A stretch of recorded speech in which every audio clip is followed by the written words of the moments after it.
Unified 911, anong matutulong namin sa'yo? Anya ti maitulong mi ken kapo. Anong may tatabang ko sa imo? Unsay akong ikatabang nimo? Ngini makadabang na misel ka no. Sa anumang wika o dialekto, may tulong na darating sa iyo.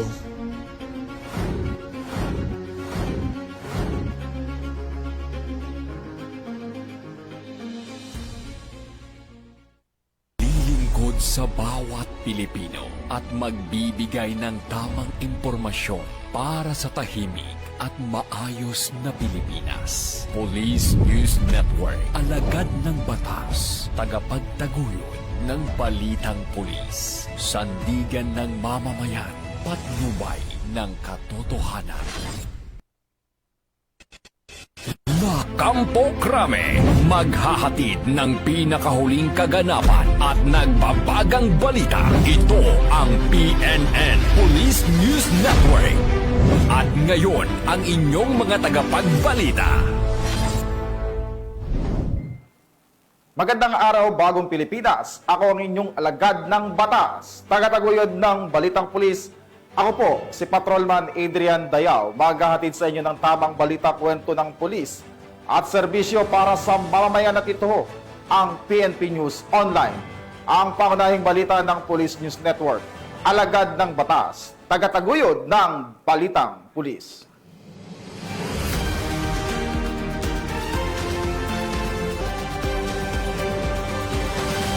Narito ang mga balitang dapat nyong abangan.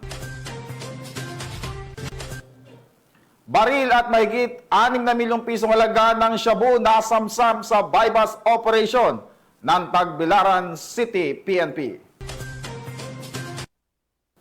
Peking dentista arestado sa mga otoridad sa Cabanatuan, Nueva Ecija. At Police 13 Martires agad rumesponde sa lalaking inatake sa puso.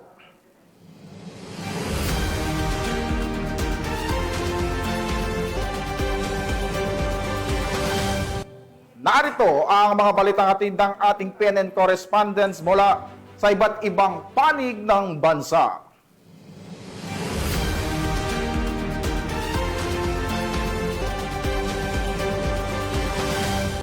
Simulan natin ang balita mula sa bahagi ng Luzon.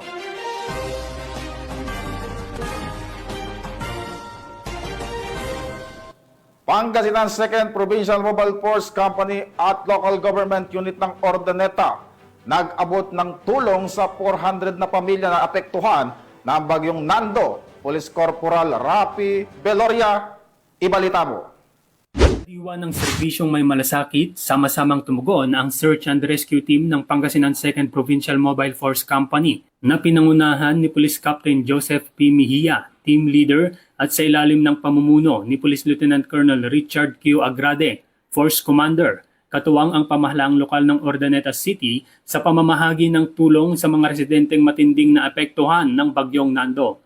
Umabot sa 400 pamilya mula sa Purok 1, Barangay Katablan ng masabing lungsod ang nabigyan ng food packs at iba pang pangunahing pangangailangan. Ang naturang relief operation ay bahagi ng patuloy na humanitarian efforts ng Pangasinan 2nd PMFC bilang tugon sa panawagan ng serbisyo publiko, lalong-lalo na sa panahon ng sakuna. Bukod sa pamamahagi ng tulong, nagsagawa rin ang grupo ng assessment sa lugar upang matukoy ang iba pang pangangailangan ng mga apektadong residente.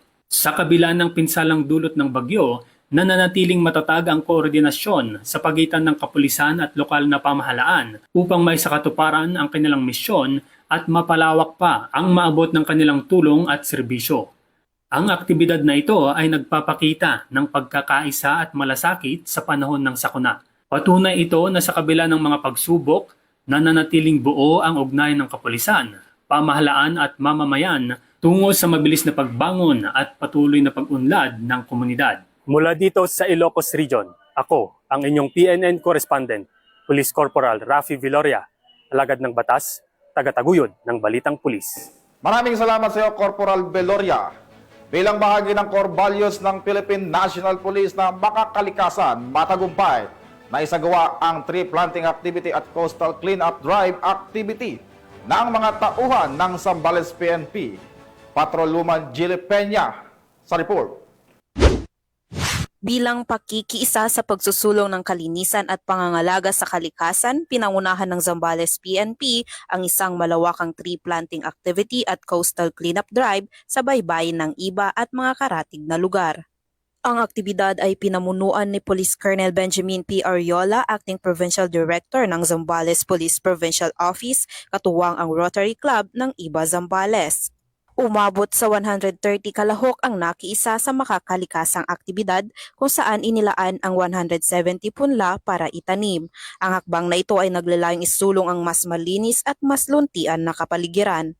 Kasabay nito, nilinis din ng mga kalahok ang baybayin bilang bahagi ng advokasya ng PNP na Pulis Makakalikasan. Layon ng mga aktibidad na ito na isulong ang mas mataas na kamalayan sa wastong pamamahala ng basura, palakasin ang pakikilahok ng komunidad at tiyakin ang pangangalaga sa ating kalikasan para sa mas ligtas at mas maayos na kinabukasan. Mula dito sa gitnang Luzon, ako ang inyong PNN correspondent Patrolwoman Jilly Advincula Peña, alagad ng batas, tagataguyod ng Balitang Pulis.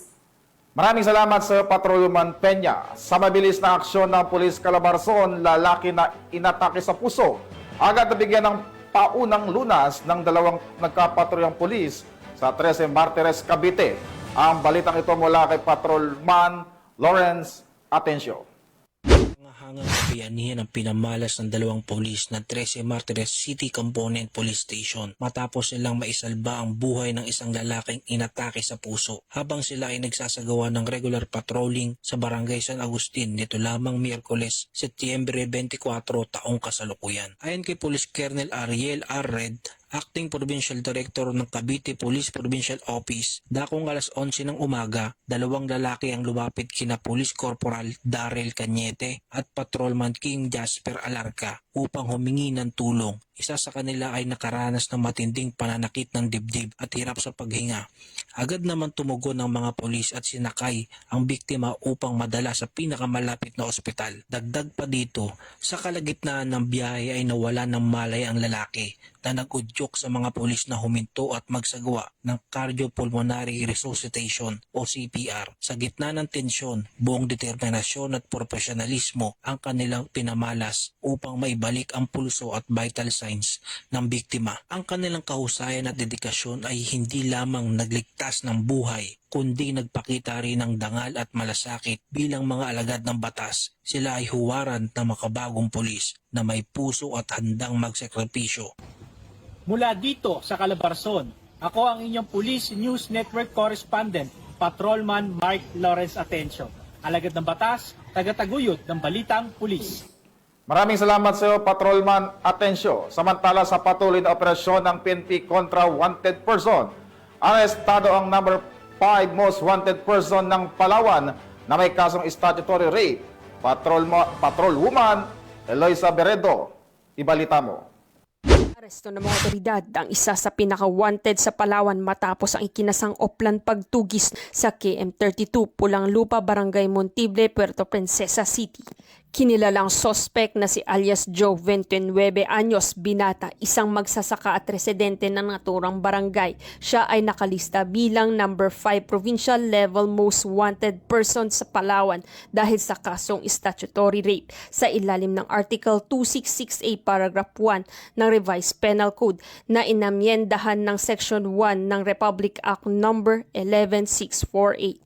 Nahuli si alias Joe ng tracker team ng Criminal Investigation and Detection Group Palawan Provincial Field Unit katuwang ang Puerto Princesa City Police Office at Police Station 3 sa bisa ng warrant of arrest na inilabas ni Honorable Jocelyn Sundiang Dilig, Presiding Judge ng Regional Trial Court Branch 47, 4th Judicial Region, Puerto Princesa City noong mismong araw din ng operasyon.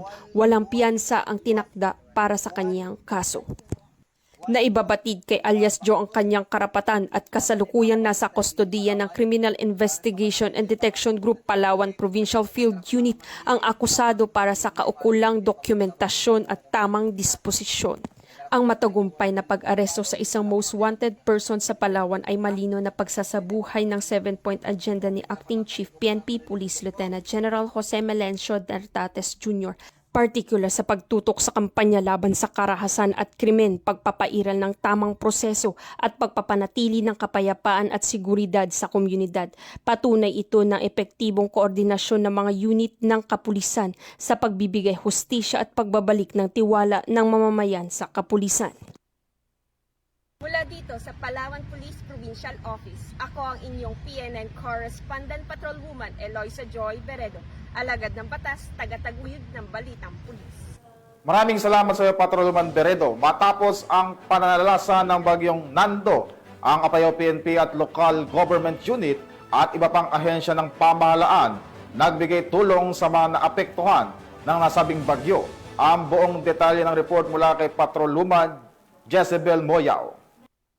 Sa patuloy na pagtugon sa mga pangangailangan ng mga apektadong pamilya ng bagyong Nando, ang mga ahensya ng Apayao PNP ay namahagi ng mga tulong sa mga pamilyang apektado sa kanilang nasasakupan noong ika-23 ng Setyembre taong kasalukuyan.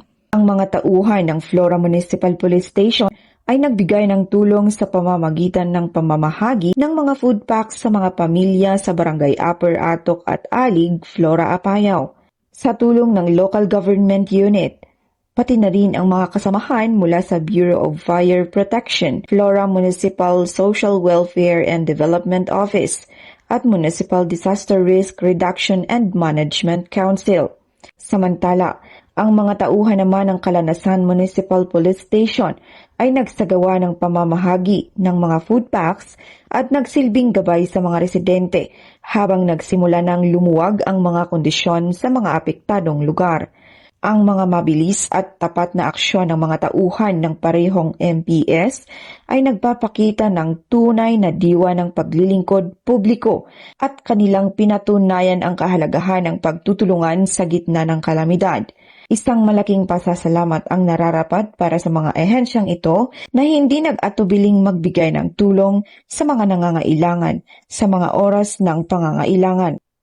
Mula dito sa home of the most disciplined cops, ako ang inyong PNN correspondent, Patrolwoman Jezebel Moyao, alagad ng batas, tagataguyod ng balitang pulis. Maraming salamat sa iyo, Patrolwoman Moyao. Huli ngayon ang isang nagpanggap na dentista sa isinagawang operasyon ng Anti-Cybercrime Unit 3 sa Nueva Ecija. Ang balitang ito mula kay Patrolwoman Mary Grace Artizuela. Huli sa akto ang 40 anyos na babaeng ito na kasalukuyang nagsasagawa ng serbisyong dental sa Cabanatuan City, Nueva Ecija. Sa isinagawang cyber patrolling, natukoy ng mga otoridad ang Facebook post ng suspect na nag-aalok ng murang pagpapakabit ng dental braces. Dahil dito agad na nakipag-ugnayan ang mga otoridad at nagtakda ng schedule upang kumpirmahin ang iligal na aktibidad. Sa mismong araw ng operasyon na isinagawa ng Nueva Ecija Provincial Cyber Response Team ng RACO 3, nakuhanan ng video ang aktwal na pagsasagawa ng dental service ng suspect na naging dahilan ng kanyang agarang pagkakaaresto. Kasalukuyang nahaharap ang suspect sa paglabag sa Philippine Dental Act of 2007 na may kaugnayan sa Cybercrime Prevention Act of 2012. Mula dito sa Campo Crame, ako ang inyong PNN Correspondent, Patrolwoman Mary Grace Artizuela, nagbabalita para sa Police News Network, alagad ng batas, tagataguyod ng balitang pulis. Maraming salamat sa iyo, Patrolwoman Artizuela, sa pagpapanatili ng kaayusan at seguridad sa bawat mamamayan. Nagsagawa ng anti-carnapping operation ang PNP-HPG sa Oriental Mindoro. Ang report mula kay Patrolman Mark Roland Feliciano.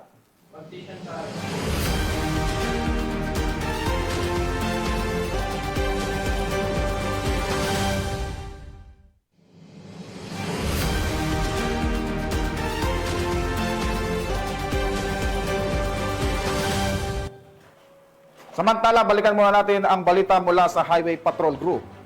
At tanggap muna po tayo ng weather update mula kay Patrolwoman Marie Octaviano.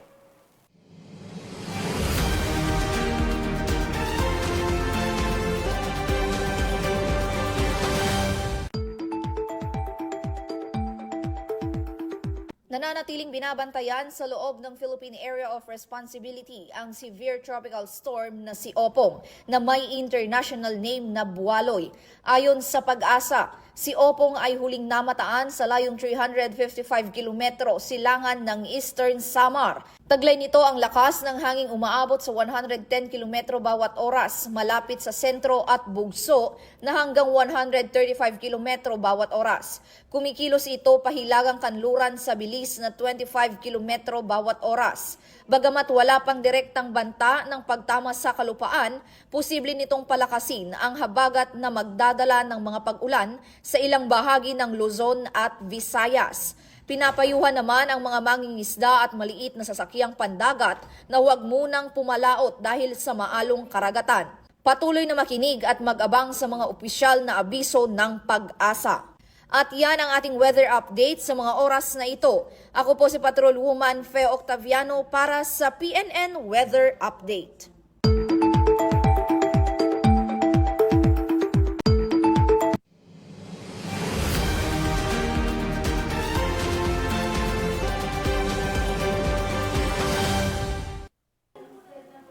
Sa kaliwat kanang operasyon ng PNP kontra illegal na droga at kriminalidad, arestado ang dalawang high-value individual at nakumpiska ang halos kalahating milyong pisong halaga ng shabu at isang pampasabog sa isinagawang bypass operation ng mga otoridad sa La Paz, Iloilo City.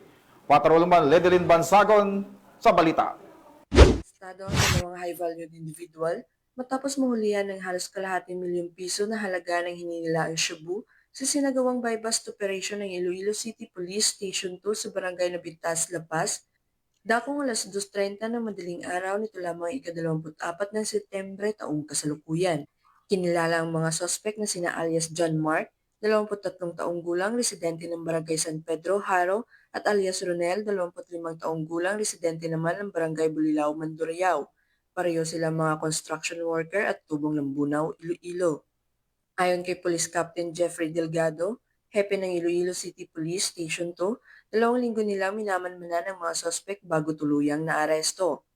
Dagdag pa niya, sa lungsod mismo ng Iloilo kumukuha ng supply si alias John Mark at siya rin nagdi-distribute nito sa Mandurriao, La Paz at Haro, Iloilo. Nasamsam mula sa operasyon ng 10 sachet ng hinilaang shabu na tumitimbang ng bigit kumulang 60 gramo at tinatayang nagkakalaga ng 408,000 pesos batay sa standard drug price. Bukod dito, nakuha rin kay alias John Mark ang isang 40mm cartridge explosive. Samantala, kinumpirma din ni Police Captain Delgado na sangkot din si alias John Mark sa pagnanakaw sa JNT Express sa Barangay Benedicto, Haro noong taong 2023. Nahaharap ang mga sospek sa kasong paglabag sa Republic Act 9165 o ang Comprehensive Dangerous Drugs Act of 2002 at Republic Act 9516 o Illegal Possession of Explosives. Para sa kaligtasan at kapayapaan ng buong komunidad, nananatiling determinado ang kapulisan sa pagpapatupad ng batas at pagpapatuloy ng mas pinaigting na kampanya laban sa illegal na droga, kriminalidad at iba pang banta sa seguridad ng mamamayan. Mula dito sa Police Regional Office 6, ako ang inyong Police News Network Correspondent, Patrolwoman Ledelyn Bansagon, alagad ng batas, tagataguyod ng Balitang Pulis. Maraming salamat sa iyo, Patrolman Bansagon. At balikan po natin ang balita mula sa HPG.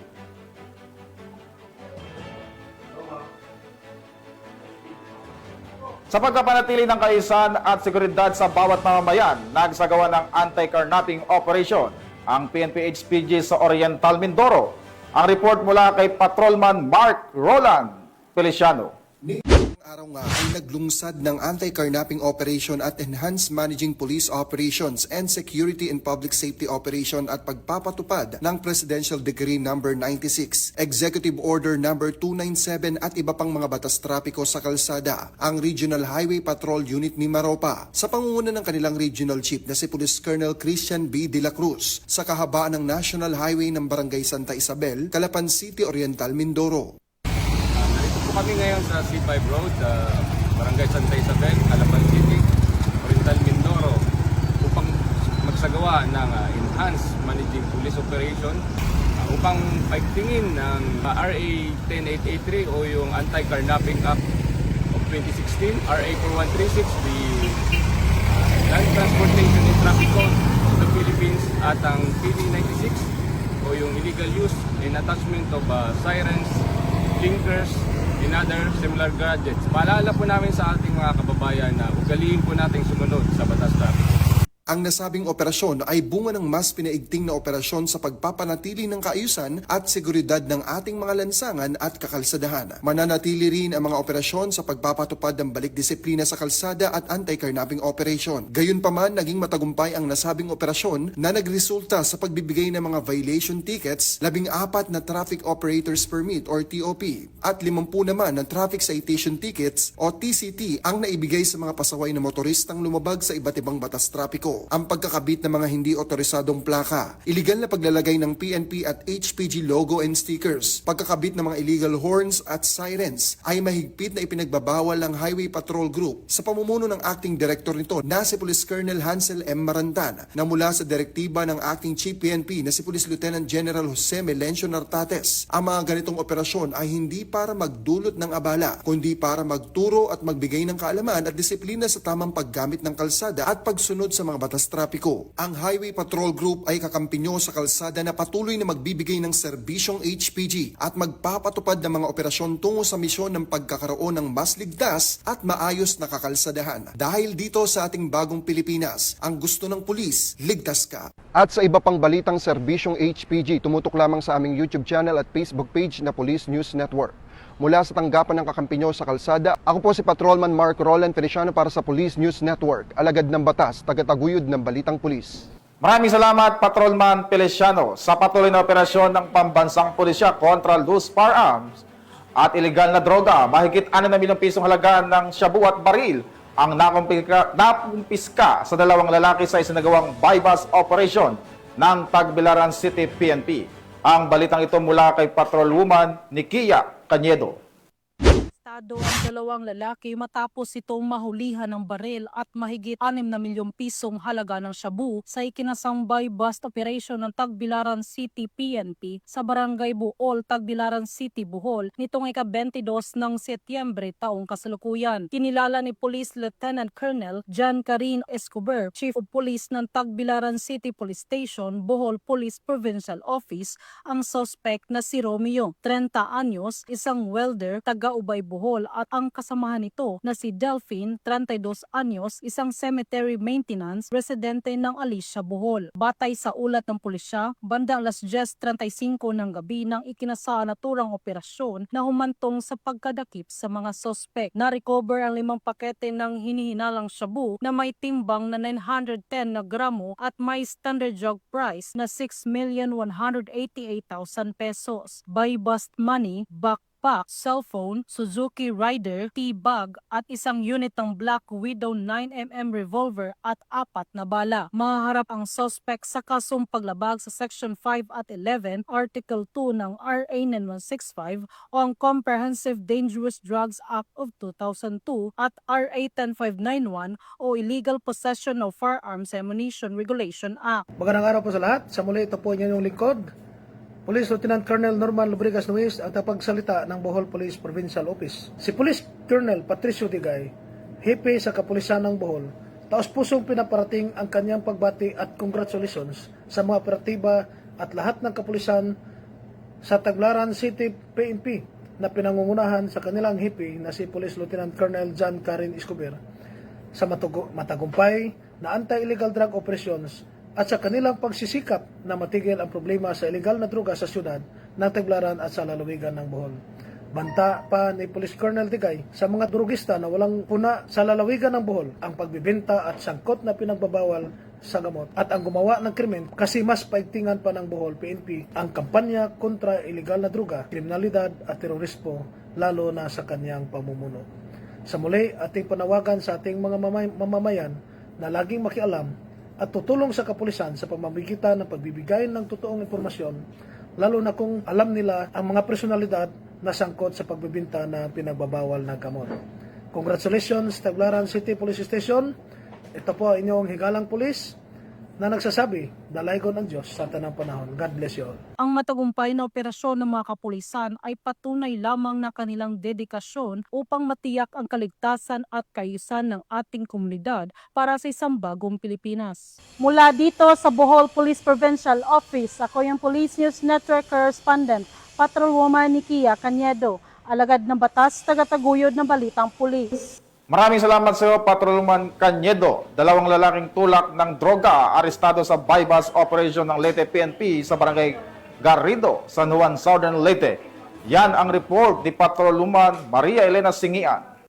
Mga operatiba ang 2 street-level individual sa kinasang bypass operation sa Barangay Garrido, San Juan, Southern Leyte. Bandang alas 5:50 ng gabi ng ikasang operasyon ng mga tauhan ng San Juan Municipal Police Station kasama ang Southern Leyte Provincial Drug Enforcement Unit at Southern Leyte Provincial Intelligence Unit sa koordinasyon sa Philippine Drug Enforcement Agency 8. Nakumpiska sa mga sospek ang 6 na pakete ng hinihinalang shabu na may tinatayang timbang na 5.2 gramo na nagkakahalaga ng 35,360 pesos, isang 1,000 peso bill na ginamit bilang bypass money, isang motorsiklo at mga drug paraphernalia. Mahaharap ang mga sospek sa kasong paglabag sa Section 5 at 11 ng RA 9165 o Comprehensive Dangerous Drugs Act of 2002. Ang matagumpay na operasyon ay bunga ng pagpapaigting ng Southern Leyte PNP katuwang ang iba pang ahensya ng gobyerno sa kampanya laban sa legal na droga upang matiyak ang kaayusan at kapayapaan sa nasasakupan. Dahil sa bagong Pilipinas, ang gusto ng pulis, ligtas ka. Mula dito sa Eastern Visayas, ako ang inyong PNN correspondent, Patrolwoman Singian. Alagad ng batas, tagataguyod ng balitang pulis. Maraming salamat sa iyo, Patrolman Singian. Narito naman ang mga balita mula sa bahagi ng Mindanao.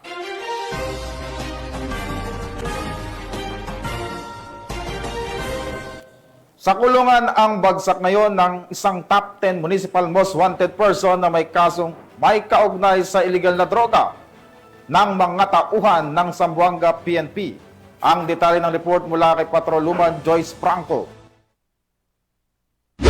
Ng mga kapulisan ang isa sa mga top 10 most wanted person municipal level matapos ang matagumpay na operasyon kontra kriminalidad na isinagawa ng pinagsanib na puwersa ng 2nd Zamboanga City Mobile Force Company, Seaborn, katuwang ang Zamboanga City Police Station 9, Zamboanga City Police Station 11, TSC RMFB 9 at ZZ MARPSTA. Ayon kay Police Lieutenant Colonel Richard J. Salangguit, Force Commander ng 2nd Zamboanga City Mobile Force Company, nasa kote ng mga operatiba si alias Jolo, 43 anyos, isang vendor at presidente ng Fernandez Drive, Lustre, Santa Catalina, Zamboanga City. Ang suspect ay may nakabimbing warrant of arrest dahil sa paglabag sa Section 5 at Section 11 ng Article 2 ng Republic Act 9165 o Comprehensive Dangerous Drugs Act of 2002 sa ilalim ng criminal case number 46981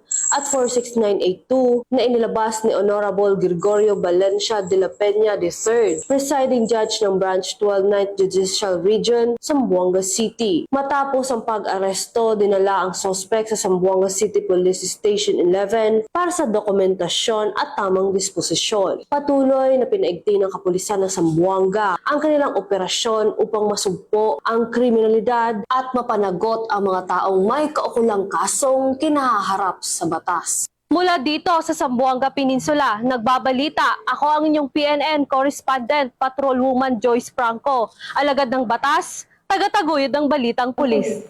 Maraming salamat, Patrolwoman Franco, para sa pagpapatibay ng relasyon ng Police Rural Office 10 at Korean Community sa Hilagang Mindanao. Personal na bumisita si Ambassador of South Korea sa Pilipinas na si Mr. Lee Sang Hwa sa PRO 10. Patrolwoman Risa May Sahonya sa report. Nalubong ni Police Brigadier General Rolindo M. Sugilon, Regional Director ng Police Regional Office 10, si His Excellency Lee Sang Hwa, Ambassador ng Republic of South Korea sa Pilipinas sa kanyang courtesy visit sa Camp 1st Lieutenant Vicente G. Algar, Lapasan, Cagayan de Oro City. Kasama ng ambassador ang kanyang asawa at ilang mga mataas na opisyal mula sa Korean Embassy. Ang pagbisitang ito ay nagsilbing makabuluhang pagkakataon upang higit pang patatagin ang ugnayang diplomatiko at palalimin ang kooperasyon sa pagitan ng PNP Pro 10 at ng Korean community. Sa pagpupulong, tinalakay ang kasalukuyang kalagayan ng kapayapaan at kaayusan sa rehiyon, gayon din ang mga planong inisyatiba para sa mas ligtas at maunlad na pamayanan. Binigyang diin din ang kahalagahan ng pagtutulungan sa pagpapaigting ng seguridad, pagprotekta sa mamamayan at pagbibigay suporta sa mga programang panglipunan at pangkaunlaran.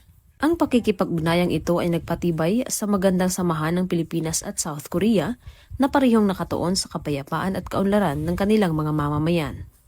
Mula dito sa Campalagar, Lapasan, Cagayan de Oro City, ako ang inyong Police News Network Correspondent, Patrolwoman Risa Sahonia, alagad ng batas, tagataguyod ng balitang pulis. Maraming salamat sa iyo, Patrolwoman Sahonia. Bilang pagdiriwang ng Civil Service Anniversary sa Riyong 11, nagsagawa ng Coastal Cleanup Drive activity ang mga tao ng Davao City Police Office. Yan ang hatid ni Patrolwoman Sheena May Ilagan. Ang Davao City Police Office sa pamumuno ni Police Colonel Manan Muarib, Acting City Director ng DCPO, kasama iba't ibang ahensya ng kapamahalaan, komunidad at katuwang na organisasyon sa isang National Cleanup Drive na may temang bawat kawani, lingkod bayan, puso, dangal at galing para sa bayan. Bilang bahagi ng pagdiriwang ng ika-125th Philippine Civil Service Anniversary at ang International Coastal Cleanup 2025, nito lamang Setyembre taong kasalukuyan sa Barangay 76-A, Bukana, Davao City. Sa pamamagitan ng programa at mensahe ng mga kinatawan mula sa CSC, DENR, EMB at lokal na pamahalaan, binigyang diin ang kahalagahan ng sama-samang pagkilos para sa pangangalaga ng kalikasan. Itinampok sa nasabing aktibidad ang patuloy na pagtutok ng pamahalaan sa pangangalaga ng kalikasan, napapanatiling pag-unlad at paglilingkod bayan. Ang aktibidad ay patunay ng patuloy na pangako ng pamahalaan at komunidad sa pangangalaga sa kalikasan, napapanatiling kaunlaran at aktibong paglilingkod bayan. Mula dito sa Rion 11, ako yung PNN Correspondent, Patrolwoman Sheena May Ilagan, alagad ng batas, tagataguyod ng balitang pulis. Maraming salamat sa iyo, Patrolwoman Ilagan. Para sa mabilis at agarang aksyon sa kalamidad ng PNP, nagsagawa ng 5 araw na Disaster Preparedness and Search, Rescue and Retrieval Operation.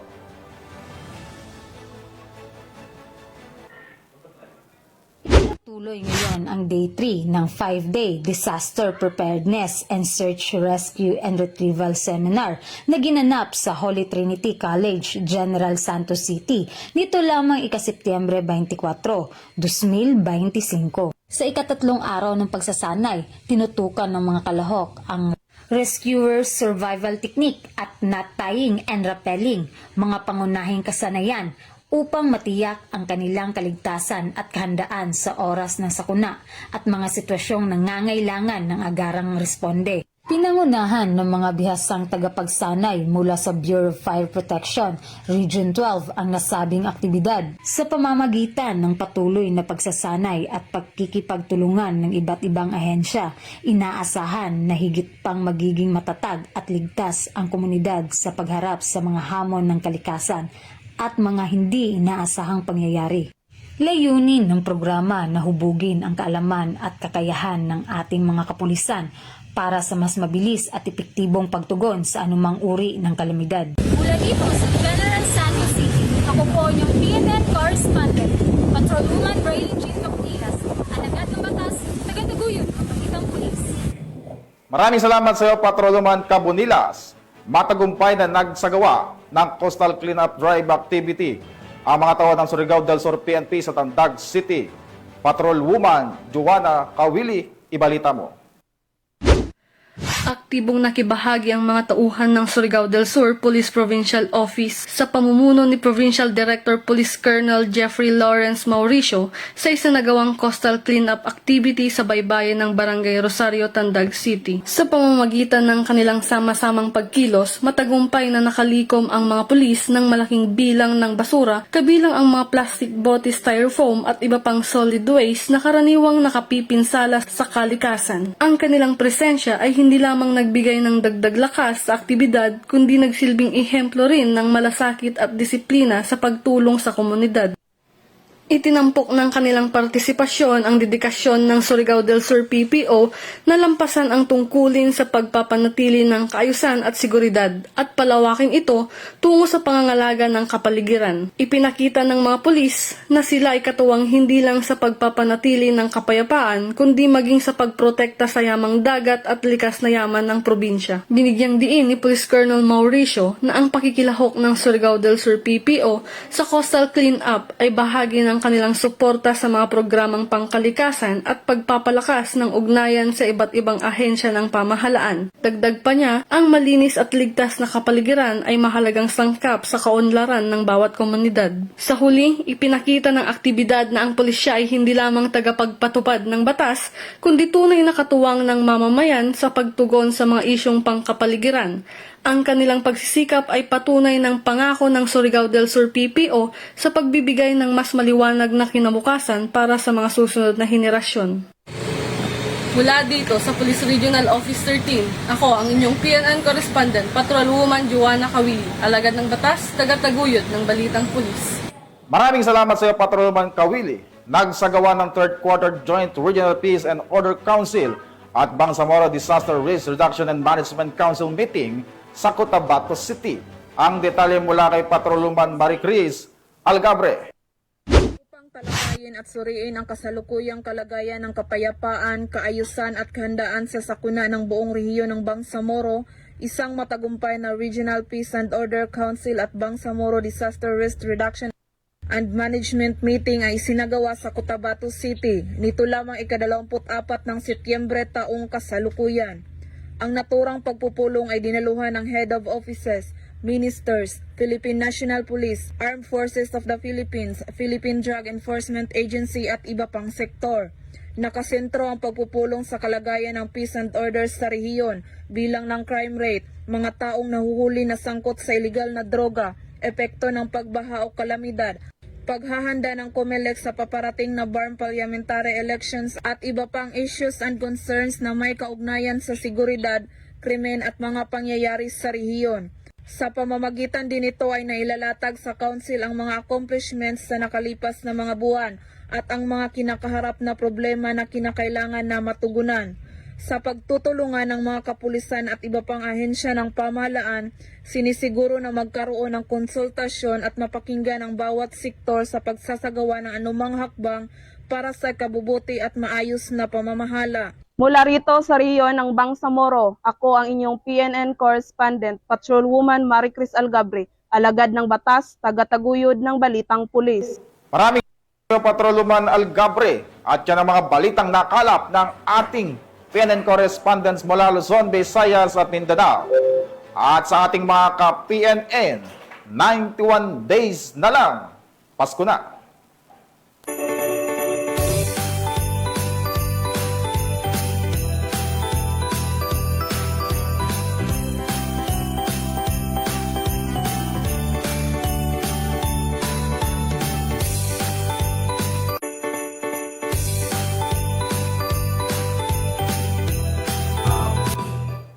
At sa ngalan ng pamunuan ng Philippine National Police sa pangunguna ni Acting Chief PNP Police Lieutenant General Jose Melencio Nartates Jr.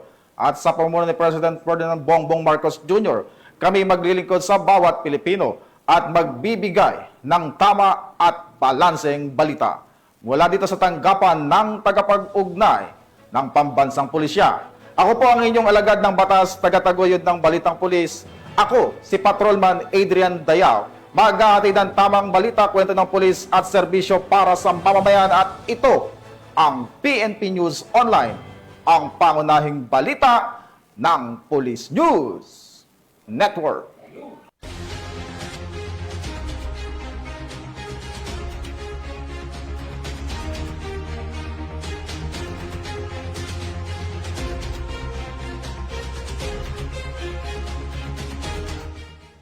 Police News Network, alagad ng batas, tagapagtaguyod ng Balitang Pulis.